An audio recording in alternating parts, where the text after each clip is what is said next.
Hello students, मेरा नाम आयुष और आप सभी का मेरे यूट्यूब चैनल में स्वागत है। तो ये जो वीडियो है ये बेसिकली मेरे चैनल पे जो अभी तक सारा वीडियो जिसमें मैं मैथ पढ़ाता हूँ उससे थोड़ा अलग होने वाला है। अभी जो है आपका 10th का रिजल्ट आया हुआ है।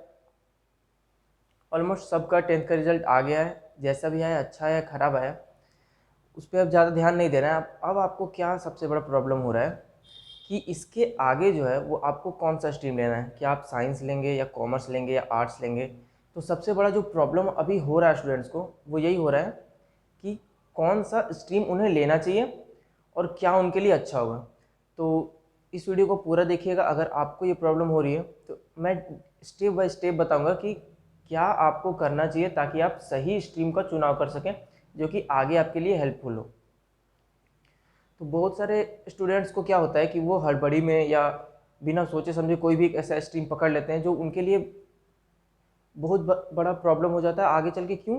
क्योंकि उनको वो स्ट्रीम जो है वो पसंद नहीं आता, वो सब्जेक्ट उनको पसंद ही नहीं आने लगता है। तो होता क्या है एक्चुअली कि बाद में उनके लिए वो बहुत बड़ा एक तरह से कह सकते हैं बर्डन यानी बोझ बन जाता है। तो और ये जो है 12th का रिजल्ट अगर आप देखें तो बहुत सारे स्टूडेंट्स का 10th में बहुत अच्छे थे वो पढ़ने में, लेकिन 12th में जो है वो जाकर उनका रिजल्ट ख़राब हो जाता है, वो फेल हो जाते हैं या बहुत कम मार्क्स से ही पास होते हैं। तो इसका जो सबसे बड़ा रीज़न है वो यही है कि उन्होंने 10th में जो है वो अपना राइट स्ट्रीम का चुनाव ही नहीं किया। उन्होंने बस कोई भी एक हड़बड़ी में कोई भी एक स्ट्रीम ले लिया, सब्जेक्ट ले लिया और जाके बस उसकी पढ़ाई चालू कर दी। तो इससे होता क्या है कि उनको आगे जाकर बहुत ज़्यादा प्रॉब्लम होती है। तो अगर आप 10th के बाद एक सही स्ट्रीम का अपनी रुचि के हिसाब से चुनाव करेंगे जो आपके लिए सूटेबल है, तो वो उससे क्या होगा कि आप जो भी गोल है आपका उस गोल तक आप जल्दी पहुंच सकेंगे। फॉर एग्जांपल, अगर किसी को मान लीजिए सिविल सर्विसेज का एग्ज़ाम देना है तो उसके लिए सबसे सीधा जो आपका रास्ता है वो ये है कि आप आर्ट्स से 12th करें, ग्रेजुएशन करें और सिविल सर्विसेज का एग्ज़ाम दें। तो इसमें आपको मैक्सिमम जो है 5 से 6 साल का समय लगेगा। लेकिन वही बहुत लोग क्या करते हैं कि वो साइंस ले लेते हैं, साइंस के बाद उन्होंने ध्यान नहीं दिया, इंजीनियरिंग में एडमिशन ले लिया। अब इंजीनियरिंग के बाद उनको अचानक मन होता है कि मुझे आईएएस बनना है या आईपीएस बनना है। तो इस तरह से उनका 5 से 6 साल या 7 साल एक तरह से कहें तो वो बर्बाद हो जाता है। उसके बाद क्या है, अगर आप साइंस बैकग्राउंड से हैं और आप आईएएस बनना चाहते हैं तो आप जहाँ भी अपना स्ट्रीम चेंज करेंगे इंजीनियरिंग के बाद या बीएससी कर लिया उसके बाद, आपको जो यूपीएससी है वो ज़्यादा आर्ट्स से रिलेटेड क्वेश्चंस पूछता है। तो ये मैं बस एक एग्जांपल के लिए बोल रहा हूँ कि किस तरह जो है आपका समय बर्बाद हो सकता है अगर आप एक सही स्ट्रीम ना चुनें। तो अगर आपको भी स्ट्रीम चुनने में प्रॉब्लम हो रही है तो इस वीडियो को पूरा देखिएगा। मैंने बहुत अच्छे से इस वीडियो को मैं एक्सप्लेन करूँगा कि आपको क्या क्या बातें ध्यान में रखनी है जिससे कि आप एक सही स्ट्रीम का चुनाव कर सकें और अपनी लाइफ में आगे जा सकें। तो अगर आप 9th और 10th के स्टूडेंट्स हैं तो मैं इस चैनल पर 9th और 10th के मैथ से रिलेटेड वीडियोज़ भी अपलोड करता हूँ। तो अगर आपने वो वीडियोज़ नहीं देखी हैं तो आप वो वीडियो जाकर देख सकते हैं। तो इस वीडियो को शुरू करने से पहले अगर आपने हमारे चैनल को सब्सक्राइब नहीं किया तो सब्सक्राइब कर लीजिए, क्योंकि यहाँ पर मैं इस तरह की वीडियोज़ लेकर आता रहता हूँ। तो चलिए इस वीडियो को शुरू करते हैं। तो एक सही स्ट्रीम का चुनाव करने के लिए, सही सब्जेक्ट्स का चुनाव करने के लिए आपको कुछ बातें ध्यान में रखनी होंगी। आपको सबसे पहले जो क्या करना होगा, सबसे पहले आपको एक गोल डिसाइड करना होगा हर हालत में कि आपको आगे करना क्या है। आपको 12th के बाद, आपको ग्रेजुएशन के बाद करना क्या है, आखिर आपको ये चीज़ हमेशा ध्यान में रखनी होगी। तो सबसे पहले आपको क्या करना होगा कि एक गोल डिसाइड करना होगा। मैं आगे इस वीडियो में बताऊंगा कि कैसे हम एक गोल डिसाइड कर सकते हैं जो इंटरेस्ट का हो और वो आप उसमें ज़्यादा सक्सीड कर सकें। तो सबसे पहले आपको एक गोल डिसाइड करना होगा। अब गोल डिसाइड आपने कर लिया, उसके बाद आपको देखना होगा कि उसके लिए आपको क्या क्या सब्जेक्ट्स पढ़ने हैं। ठीक है, तो अगर आपने डिसाइड किया है कि आपको इंजीनियर बनना है तो आपको साइंस लेना होगा। उसके बाद आपको साइंस में भी फिजिक्स, केमिस्ट्री और मैथ, पीसीएम, ये 3 सब्जेक्ट्स पढ़ना कंपलसरी है।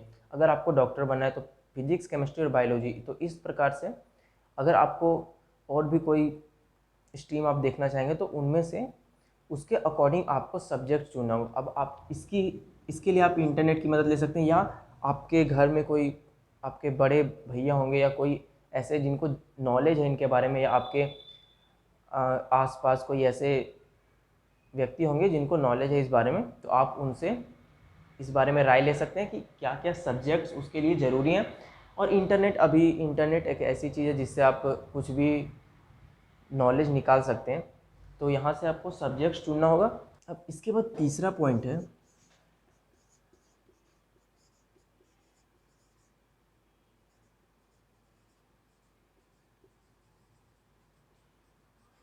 आपको अपने मार्क्स पे भरोसा नहीं करना है। बहुत लोग होते हैं जिनका 10th में मैथ में बहुत ज़्यादा मार्क्स है, तो वो ऐसा सोचते हैं कि उनको साइंस लेना है और आगे वो मैथ में बहुत ज़्यादा सक्सेस कर जाएंगे। तो ऐसा ज़रूरी हमेशा नहीं होता है। बहुत सारे ऐसे स्टूडेंट्स होते हैं जिनका 10th तक मैथ बहुत अच्छा रहता है, या साइंस बहुत अच्छा रहता है, या आर्ट्स में कोई सब्जेक्ट बहुत अच्छा होता है। तो इसका ये मतलब नहीं है कि अगर आपको बहुत ज़्यादा मार्क्स आया तो आपको साइंस ही लेना है, बहुत कम मार्क्स आया है या कम मार्क्स आया तो आपको आर्ट्स लेना है। ऐसा कोई ज़रूरी नहीं है। आर्ट्स, साइंस, कॉमर्स तीनों में आपको बराबर मौके हैं सक्सेस करने के, बराबर अपॉर्चुनिटीज़ हैं, सब में आपको बराबर अपॉर्चुनिटी है। ऐसा नहीं है कि साइंस अगर आपका बहुत ज़्यादा मार्क्स आया है, तो एक जनरल धारणा है लोगों के मन में कि अगर किसी का बहुत ज़्यादा मार्क्स आया तो उसको साइंस ही लेना है। तो ऐसा कोई ज़रूरी नहीं है। आप अपने हिसाब से आप खुद चूज करना होगा आपको कि आपको आर्ट्स लेना है, साइंस लेना है या कॉमर्स लेना है। तो आपको ये खुद से चूज करना होगा अपने गोल के हिसाब से कि आपको कौन सा सब्जेक्ट सूट करेगा, आप क्या आगे पढ़ पाएंगे। अब ये करने का एक और तरीका हो सकता है कि आजकल यूट्यूब में जो है सारे सब्जेक्ट्स के लेक्चर्स अवेलेबल हैं।